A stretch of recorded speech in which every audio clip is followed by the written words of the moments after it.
May balita na may Senate coup daw bukas. Nitip, si Mig Zubiri daw ang bagong Senate President. Pero here's the math.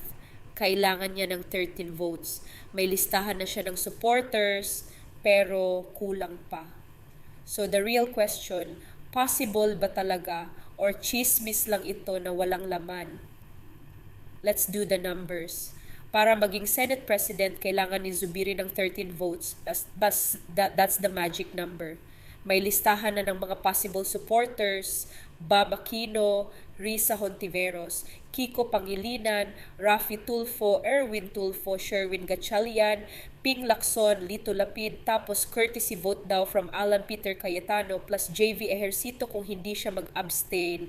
That's 10, maybe 11. Kulang pa ng 3. Now, may nabanggit din na dapat kasama si Soto sa list, so baka may isa pang pwedeng idagdag. But even with that, hindi pa rin umabot sa 13. At saka, yung courtesy vote from Cayetano, the most popular take is that it won't actually happen. Unreliable daw. So, bawas na naman yun. Here's what most people get wrong about this. Kapag may ganitong coup rumors, laging feeling natin baka may surprise turncoats, may hidden alliances. Pero in reality, there are senators whose voting patterns are solid dating back to previous administrations. They're unlikely to flip. Yung loyalty nila tested na. So aabot ba? The idea getting the most traction is, no, it will not happen. Kahit in-line up mo lahat ng possible supporters, kulang pa rin ang votes. Walang enough numbers to actually pull it off tomorrow.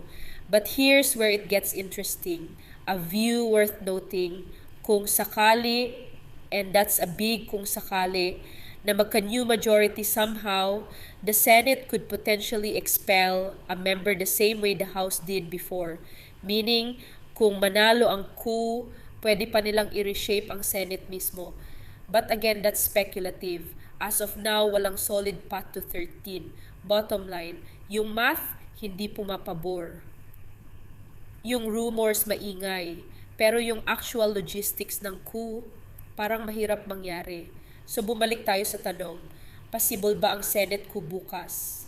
Based sa numbers at patterns, mukhang hindi.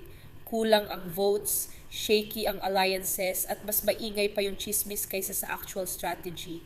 Pero syempre, anything can happen in Philippine politics. What do you think? May chance pa ba or dead on arrival na ito? Midwest.